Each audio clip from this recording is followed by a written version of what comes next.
All right, everybody. I tried some music. I tried some cool effects, and now I've got Chris Mathias joining me for the first time to talk about his new book, To Catch a Fascist. So good, so important.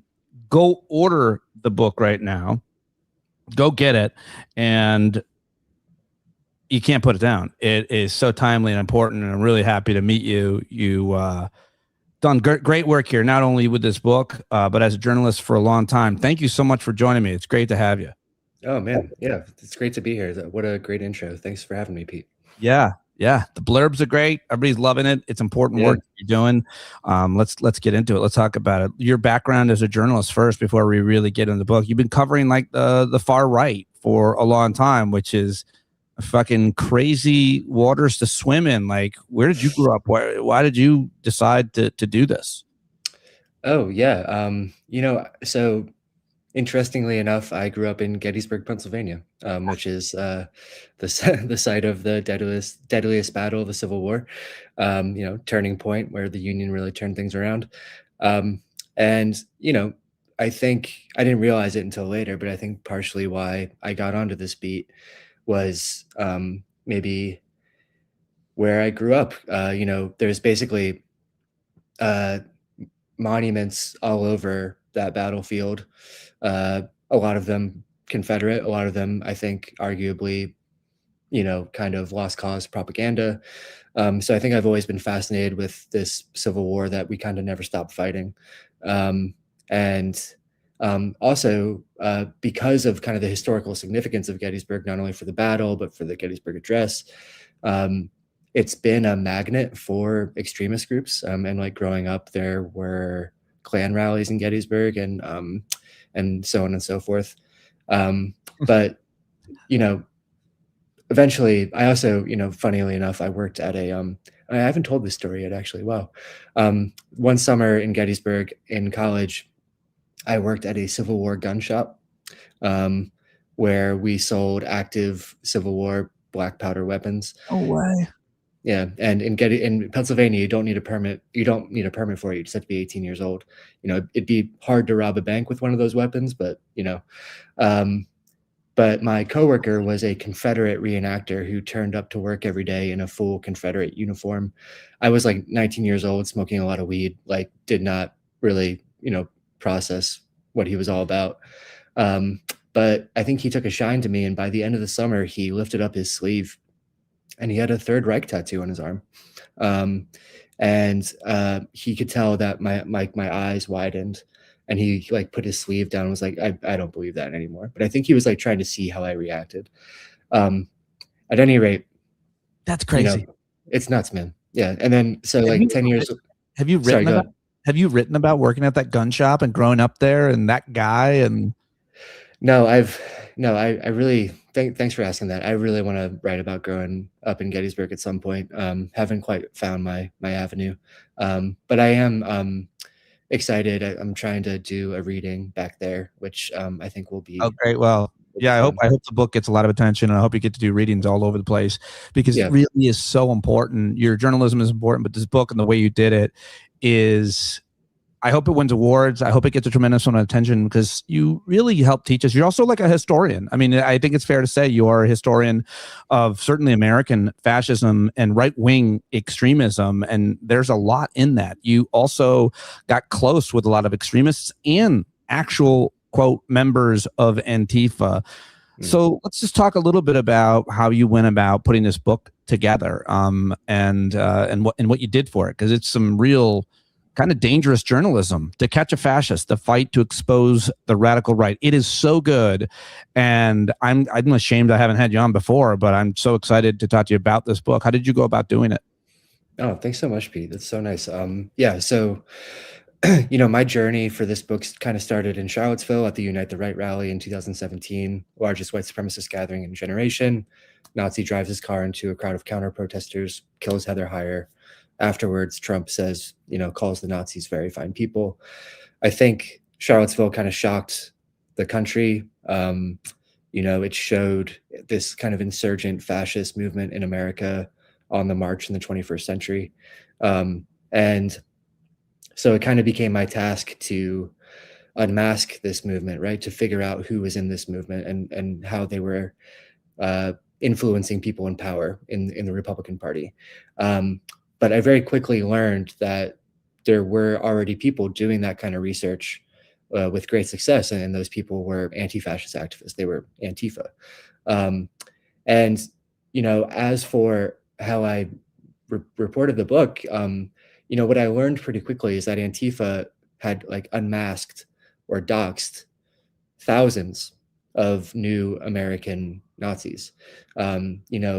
Basically doing kind of investigations using spies to go undercover into fascist groups to collect intelligence that they would then use to unmask them, to, dox them. And when I say dox, I don't mean post their phone number and address to, for people to call and threaten them.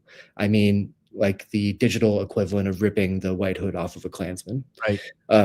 And so when I started writing this book, I made a spreadsheet, one of the most tedious things I've ever done, of about 1,000 doxes, and that anti-fascists published over the last 10 years. And, I basically said, what group the Nazi belonged to, what anti-fascist group doxed them, what occupation the Nazi was, whether they were fired, so on and so forth, whether they were at Charlottesville, whether or not they were at January 6th. And, basically searched for the most compelling stories and tried to find patterns. Eventually, I landed on kind of the main story of the book. After I talked to about 60 anti-fascist activists for this book, and many of them, when I asked for the most compelling story, mentioned this anti-fascist spy in Washington State who went by the name Vincent and went undercover into a Nazi group called Patriot Front. And so that's how I kind of got my start. So just to be clear, there are activists that are going undercover in groups that they do not share views with, and they're doing that for several different reasons. But we're not talking about government police or detectives or paid people. We're talking about people that would, I guess, be risking their lives to be undercover, to have a different identity and infiltrate extremist groups. Yeah.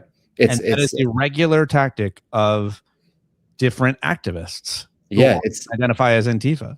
Yeah, it's remarkable. I think, the kind of in the public imagination, the spies that go undercover, the infiltrators that go undercover into white supremacist groups, most famously the Klan. We have movies like Black Klansman and Imperium and The Order and so on and so forth. The spies depicted in those movies are law enforcement. And there's a lot of other examples of that throughout history. But what I found so fascinating about the spies, and by the way, the feds still have people undercover in these groups, but in my kind of opinion, I think it's over the last 10 years, this kind of modern iteration of Antifa has kind of done more work to infiltrate the far right than I would argue maybe law enforcement, maybe academic think tanks or media outlets or whatever. They did this and put themselves at risk, because that's kind of ideologically where they're at. They're anarchists and socialists and communists. They're distrusting of the government. And secondly, I think a lot of them had brushes with law enforcement that were not great. And mostly, though, they had brushes with fascists in their communities and quickly had the realization that law enforcement, the local government, wasn't going to do enough to protect them from this. Right. So there's kind of this guiding philosophy of this axiom of we protect us in a lot of parts of the left, and especially in anti-fascist circles. And I think that's what compelled a lot of these spies to take on some big risks. How many people have actually taken this on? Who is Antifa, and how did you get credibility for them to trust you as a journalist? Sure. So it's really hard to make numbers for Antifa, but the way I kind of define Antifa in the book, so Antifa is just a shortening of anti-fascist, but I would argue that the word itself, which most Americans didn't know until 2017, refers to a pretty specific kind of militant tradition of fucking up the far right in America.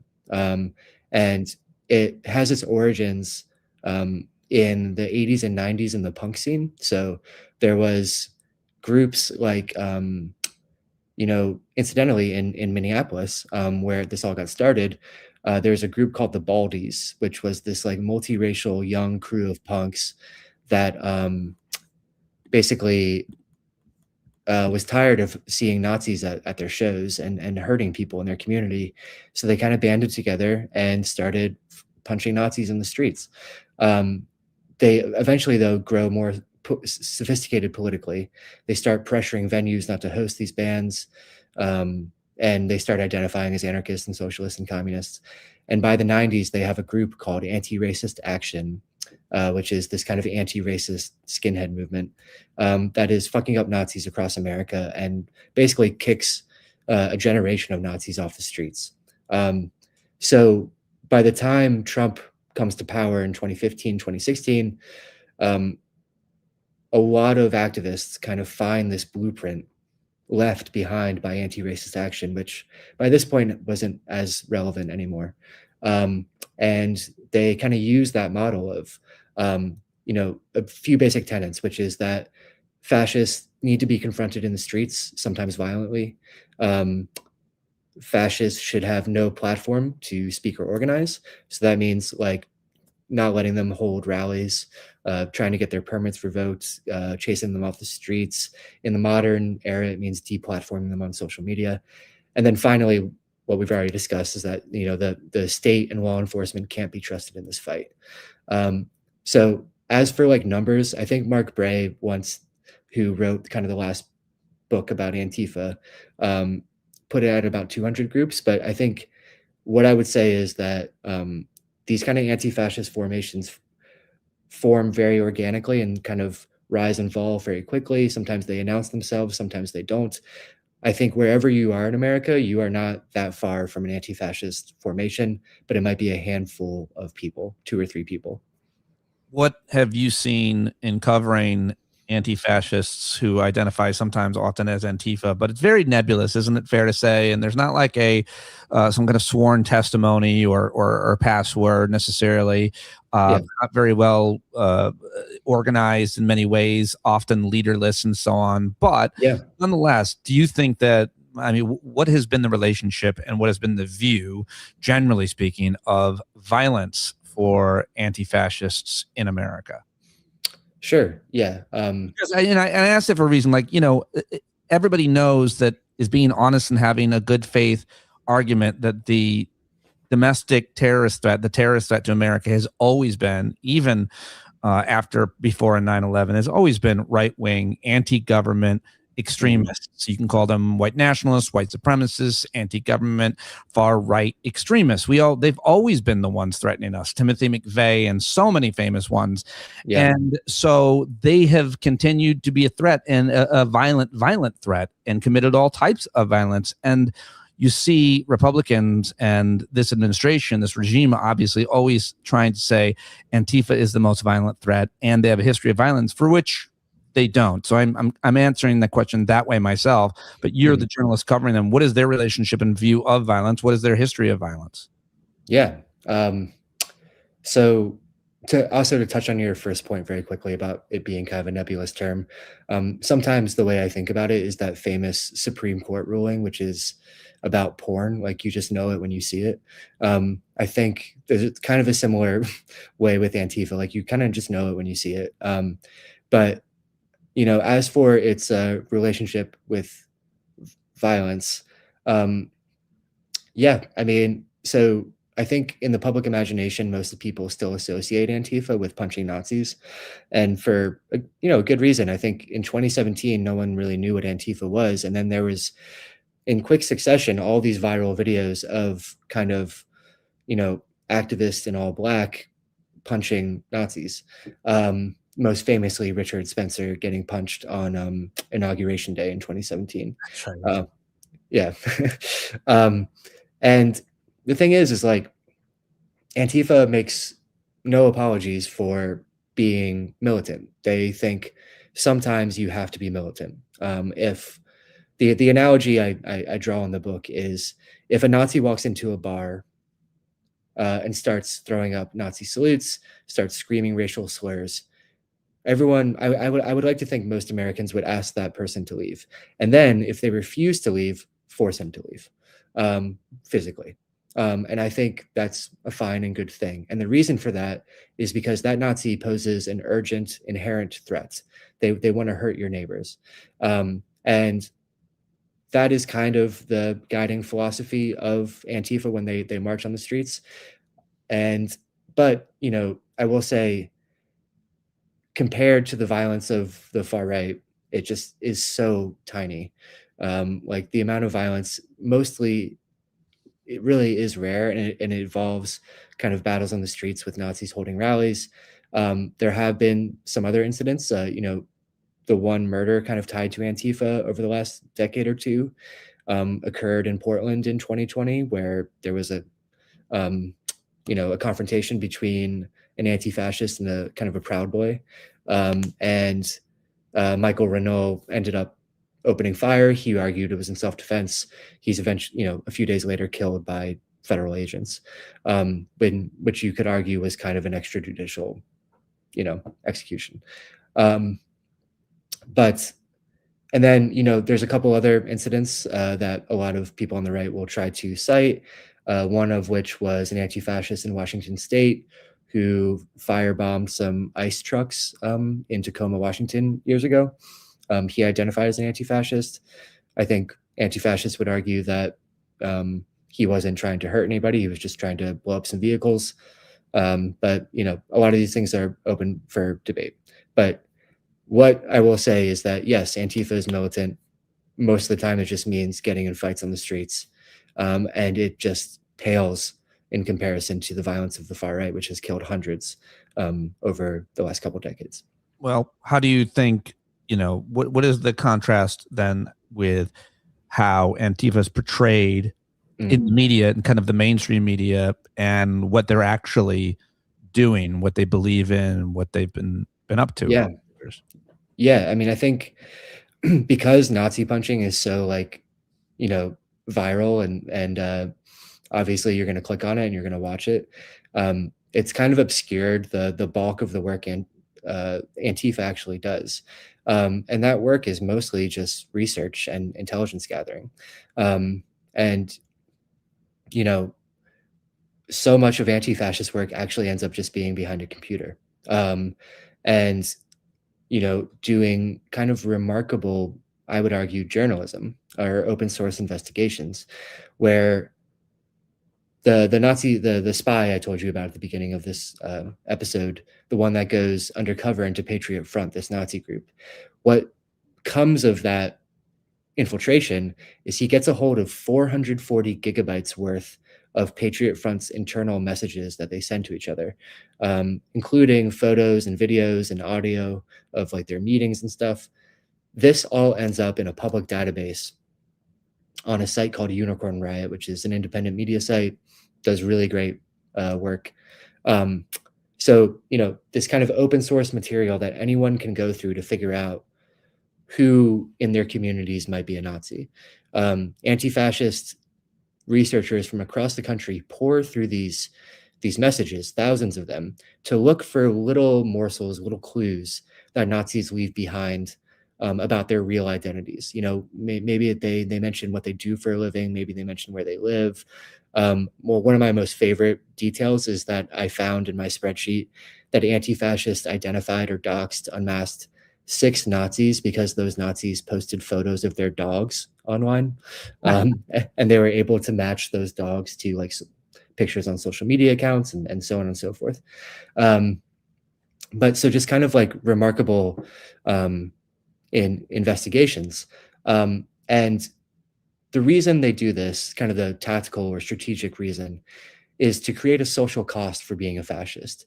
It leverages a taboo against being an explicit white supremacist or an explicit Nazi to create consequences. It says Yeah, sure. You can join that Nazi group, but if you join it, we're going to find out. We're going to name and shame you. We're going to tell your employer. We're going to tell your family. Your girlfriend's going to dump you. You might get kicked out of your apartment. And what that does is it kind of maintains that social taboo, and also would dissuade other people from joining organized fascism. And there are a bunch of remarkable stories of this in the book. Really quick. Um, Identity Europa, white supremacist group that was in Charlottesville, also had an anti-fascist spy in them. Um, Collects all their messages. Researchers get to work. Eventually, 100 members are identified of Identity Europa, unmasked. And Identity Europa ends up having to disband. They just can't organize anymore. Yeah. I mean, the theory, obviously, the exercise, or the strategy rather, is to unmask, to shame, to say, listen, if this is what you believe, then like anybody else, if these are your principles, then be honest, be open about it. Why not? And the question, now is, well, if they're unmasked, if they're named, if they're outed, and their employer finds out that they have been running around chanting and saying and writing all these things and making threats often, then maybe they'll lose their job, or maybe they, as you mentioned, it'll destroy their relationship. This is the technique. This is the strategy that anti-fascists have been using for years. And you have some examples of where it's worked in America's racist past. But also the question now becomes, does it still work, or is it virtuous to be a Nazi, to be a right-wing white supremacist? Is that a good thing now that they are running the federal government and I think using white nationalist propaganda to recruit people to ICE and so on? So where has it worked in the past, and what if it stops working, that strategy? Yeah. Well, to your first question about where it's worked in the past, one of my favorite stories that I learned about was the Ku Klux Klan in Buffalo, New York in the 1920s. We kind of forget that there were two iterations of the Klan. The first was right after the Civil War, and then the second was in kind of like the mid, like 1915 to 1925. The second Klan, however, is like fucking massive, millions of members. It's kind of like a multi-level marketing scheme, and like, but it plays on not only anti-Black bigotry and anti-Semitism, but also kind of a burgeoning anti-Catholicism, because the wave of immigrants coming from Europe now are predominantly Catholic. So the Klan is mostly kind of this Protestant formation. But in Buffalo, New York, the mayor is Catholic. They have a giant Klan chapter there. He hates the Klan. He kind of starts working with local Black churches, with Jewish groups, and he eventually enlists a spy to go undercover into the Klan. That spy eventually one night, the secret headquarters of the Klan is broken into and ransacked, and a very important document disappears. That document ends up in the hands of the mayor, who, after some deft denials of any involvement in this burglary, posts the list of 18,000 members of the Klan in Buffalo downtown for anyone to see. So what ends up happening is half of fucking Buffalo comes out to come see who among their neighbors is in the Ku Klux Klan, who's burning crosses at night. There's lines around the block. Eventually, they have to start posting lists at other locations to deal with the crowd. And what ends up happening very quickly is that Klan-owned businesses are boycotted and vandalized. A lot of Klansmen turn up to work and get fired. A lot of Klansmen are exposed as hypocrites. The Klan at this point is like very anti-vice and like against drinking and stuff. So it exposes a lot of Klansmen as hypocrites. But eventually, the Klan just can't recover from this new social arrangement where everyone knows who they are, and it eventually dies. It just is destroyed. A coda to that story is that the spy that goes undercover into the Klan gets into a shootout with a Klansman, and they both die. But to your second question, mean, so in the past, when it worked, and you just an amazing story about what happened in Buffalo in 1920, Yeah, and can't be sustained, as you said. But today, things are different. I mean, these guys are out and loud and bold, and currently they're here watching us in the chat room. I'm reading the comments from them. I don't know who knows who these people are that are just writing. Could be a 15-year-old on a YouTube account. Who knows? But I mean, like they're everywhere. I mean, they're running the federal government. Stephen Miller. I mean, what we can. So what has changed in terms of those strategies, and whether or not like shaming them will work? Yeah. So you're touching on the kind of animating question. Worse than being, by the way, sorry, the only thing probably one of the worst, things worse than being like a fascist, having this religious extremism, a Nazi, would be to be a pedophile. Right. And so they're protecting pedophiles, and so the bar is so low in terms of shame and moral clarity in this country. So it's hard to know what could get you damaged in your reputation, which should be your currency, your credibility, at your job, much less in your community. So I just feel like so much has changed in a bad way. But I want to get your thoughts, obviously. No, completely. I mean, so yeah, what you're touching on is kind of the animating question of my book, right? Like if doxing, unmasking leverages this societal taboo to create a cost for being a fascist, what happens when that taboo starts to disappear? So I think anti-fascists over the last 10 years, we're very good at kind of this like specific thing, like this localized effort to kick, very explicit fascists and Nazis off the street. Now, of course, we live in this kind of mask off fascist moment.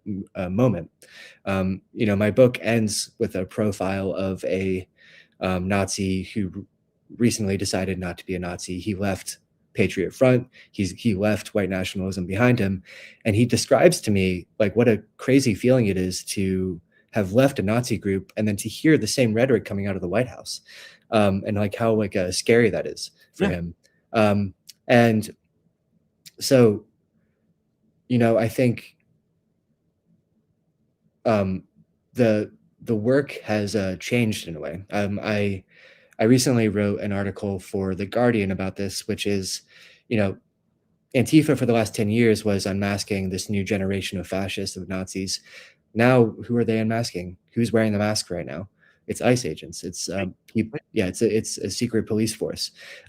So you are seeing this effort now, not only by Antifa, but to a lot of people who don't use that label, to identify the people abducting their neighbors. It's the same idea, right? It's basically saying like, you can't do this anonymously. You can't be a predator. Basically, predators do not get to enjoy anonymity.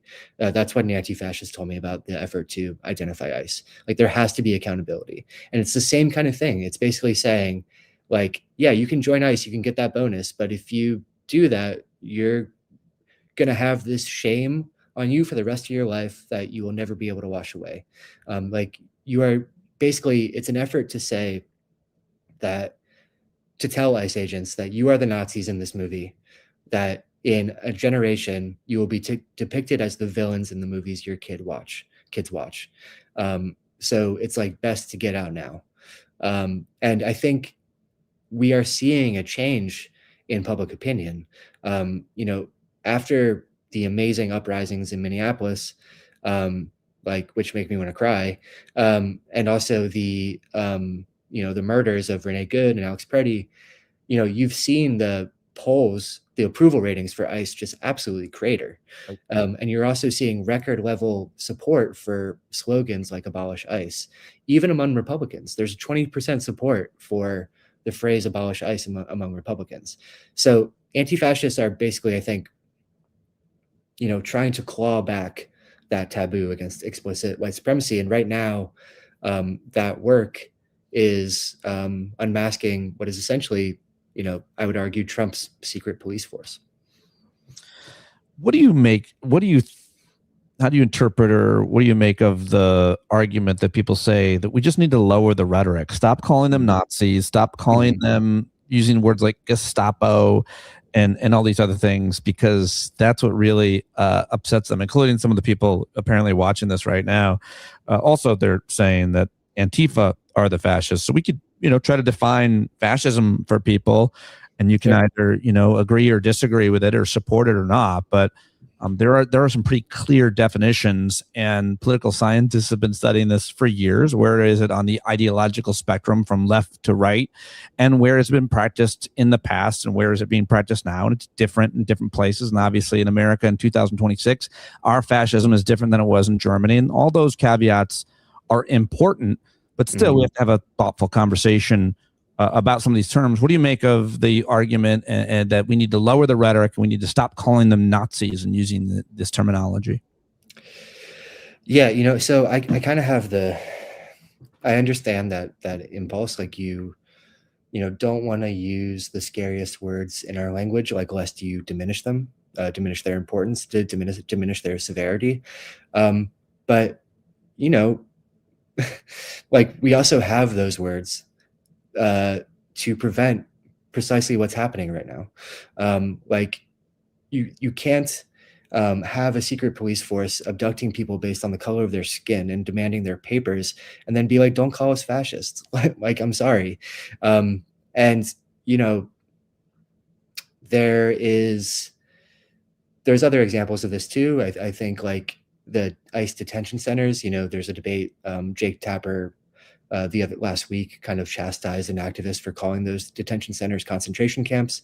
I think there's an argument for calling them concentration camps, and I think a lot of good historians and experts about concentration camps say we should call them concentration camps. Yeah. I don't know how you could look at the kind of aerial footage last week of the immigrants in that detention center, all in the same uniforms, protesting the squalid conditions they were being kept in, including children, and not, be reminded of some of the worst photos in world history. And I think that also comes with the F word, with fascism. It's been kind of something, my relationship to the word fascism has changed a lot since writing this book. I think there's a mythology we tell ourselves in America that, pretty simple story, which is that we were the good guys in World War II. We defeated fascism. When in fact, historians will point to the fact that for example, the Nazis looked to the Jim Crow South for inspiration for their own race laws. Langston Hughes in the 1930s, speaking at the World Congress of Writers in Paris, says, "You do not need to tell like the black man in America what fascism is. We've been living under fascism."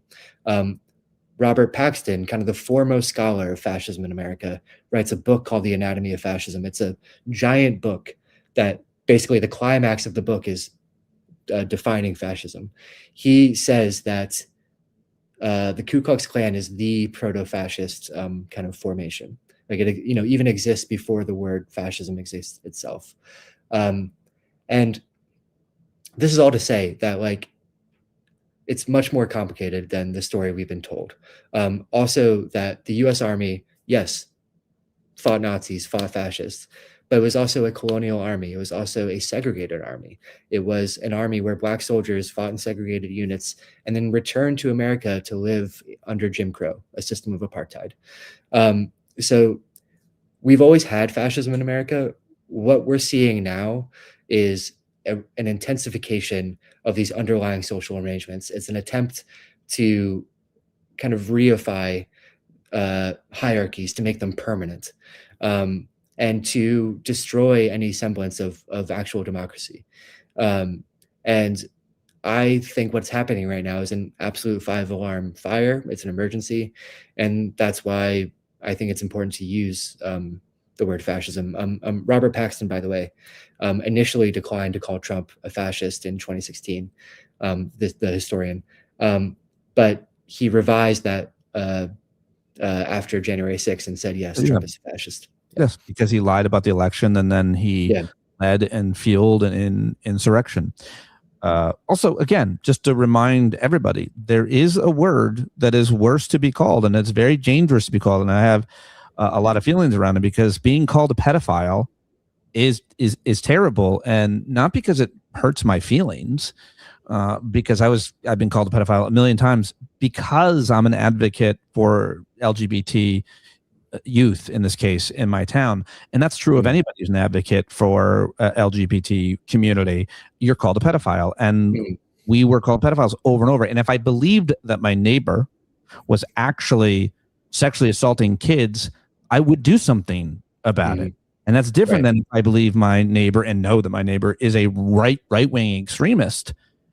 He's actively doing all kinds of things that I disagree with and find vehemently horrible, but I'm not going to, call the police on him because I don't know that he's assaulting a kid. Like, it's so this idea that they get worked up about the words. I just have to remind them all that they have been calling Joe Biden and any Democrat and anybody who supports the LGBT community pedophiles, which is the worst thing you can call someone. It puts people in danger if you actually believed it. And then, of course, the irony of them all protecting a guy who is clearly he's protecting pedophiles, if not one himself. Yes, and you're already seeing like kind of the biggest voices on the right, including Nick Fuentes, an outright white supremacist. I think this week said that Epstein was awesome, that he seemed like a cool guy, and like you're basically starting to see the right realize that they have to do something else here, because they're just way too implicated in the Epstein stuff. And the groomer shit, the groomer pedophile stuff around trans rights was just one of the most disgusting campaigns I've ever witnessed. I dealt with it in my local community, and listeners and anybody who's ever heard me knows I bring it up all the time. It's so important. We had Charlie Kirk's group Turning Point in my community at the school board meetings, calling board members who were also teachers, 20-year veteran teachers, calling them groomers and pedophiles. They work with kids every day. They'd never been accused of anything in any way inappropriate. And then there was the public using this kind of rhetoric, and the danger that it creates is unparalleled, in my opinion. And I saw the ugliest part of it. Many of us have. You certainly have. And to gather all the information for this book, to catch a fascist, the fight to expose the radical right. Before I let you go, you mentioned what happened in Minneapolis. I mean, it's an interesting time for your book to come out. It just kept come out. It's available for everybody to buy. And it's kind of like what you've been covering as a journalist has become a lot more public. These people, and I think a lot of it is in many ways organic. When you see the federal police in your town, in your city, assaulting your neighbors, your friends, your coworkers, your family, a lot of people stand up and do something about it. And that is the history of anti-fascism, of course. And we're seeing it in Minneapolis. So I just want to get your reaction to this moment that we're in, and worth mentioning that they have drawn down. They have announced they are drawing down. Tom Homan said it again and again. And at least for the moment, the people of Minneapolis were all anti-fascists, at least most of them. And I would say they won. What are your thoughts? Yeah, I think what's happening in Minneapolis. I'm just going to say this. The chat's going crazy, and I normally try not to engage them. But I just do have to say, and you would actually know the answer to this, you have to be the dumbest person in the world to think that protesters are being paid. That any of us that have gone to a No Kings rally or a protest, or Renee Good or Alex Prey or anybody who names, that they're getting paid. And the reason you have to be an idiot is because there's not any evidence of it.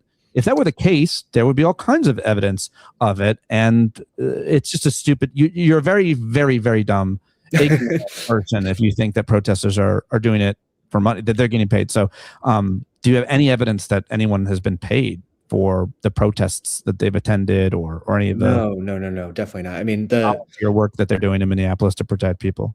Yeah, no one's getting paid. I often joke, I've been accused of being funded by George Soros or whatever. It's like I would love a George Soros paycheck, but I do not get one. That thing, like that idea of the paid protester, is part of this long trope in American history called the outside agitator trope. It's basically this way of depicting every uprising, every protest as somehow inorganic, and astroturfed, committed by kind of saboteurs that aren't like reflective of the community. And what that does is to undermine the grievance at the heart of the protests. We heard about this constantly in 2020. You know, there's constantly rumors of Antifa provocateurs starting the uprisings. And it was this way of distracting and deflecting from what were organic Black-led uprisings. And there's plenty of evidence of the opposite, by the way. I covered for CNN and SiriusXM the Tea Party movement in 2010. That was absolutely funded by far-right billionaires. For sure. All those Tea Party, they weren't shy about it. They were open about it. They had fucking trucks and signs. And guess what else is funded? The Moms for Liberty movement. Turning Point USA has tons of money. Charlie Kirk's outfit funded protesters and organizations all over the country. And by the way, so do all kinds of progressive groups that we do fund, we do organize all the time, openly and about it. But this idea that people are like going to protest, or those that are volunteering to protect marginalized communities in Minneapolis, they're fucking good people helping their neighbors. They're just good human beings. Yes, I think so much of right-wing conspiracy theories about the left are just giant projection.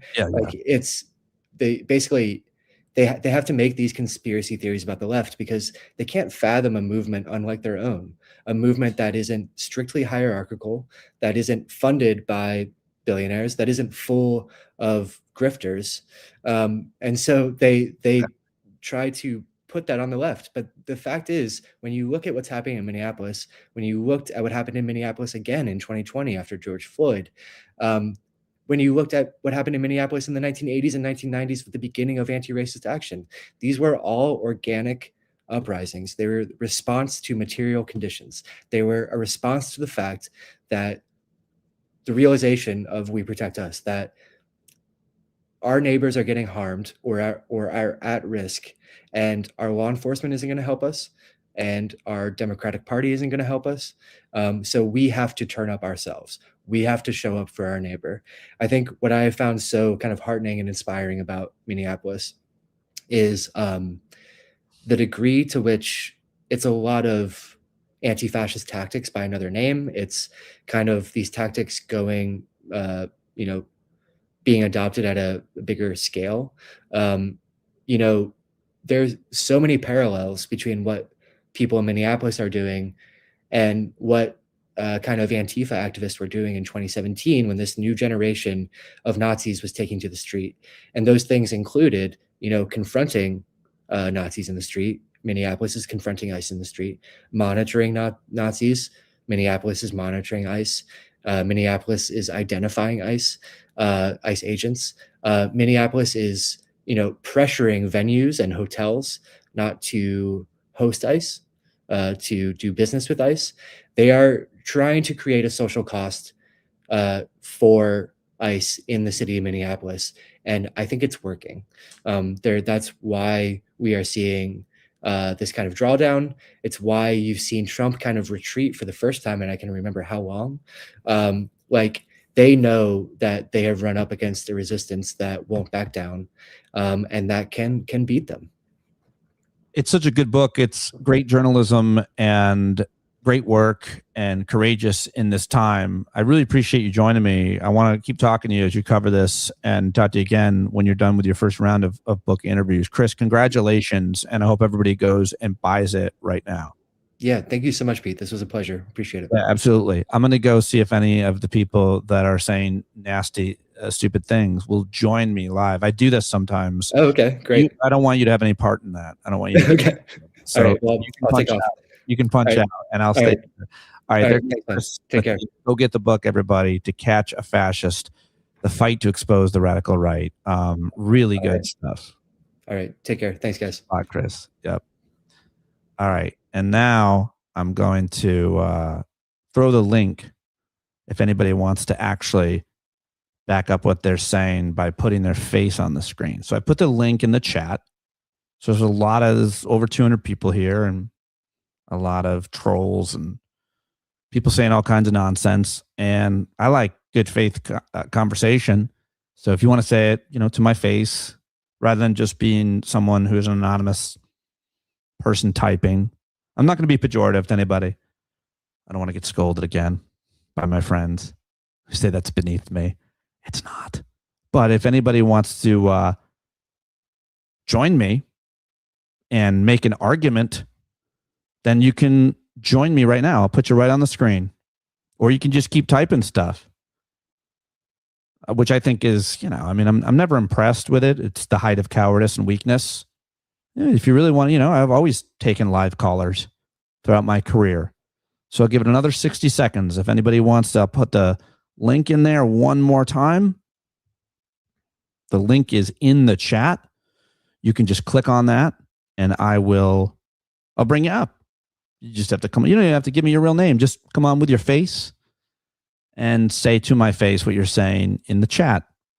Nobody ever does it. Nobody's ever taken me up on it. I will give you credit if you do. You'll be the first. Granted, I've only started doing these live hits here on YouTube and elsewhere for, I don't know, a couple months. But obviously, I've been engaging callers and anonymous people on social media and on live radio for almost 15 years. But yeah, I guess nobody's going to join me. All right, going once. Final opportunity to chime in and say to my face what you're saying in the chat. People don't want to do that. It's scary. Oh, I'm scared. Oh, I'm Jim Gaffigan. Oh, I like bacon. I like losers and suckers. All right, thanks for watching live. Those of you who have been watching. And thank you to everybody. I can't do it without you. It's an ad-free daily show. Patreon.com/Pete Dominic. Join us anytime, and I will talk to you later. Have a good rest of your day.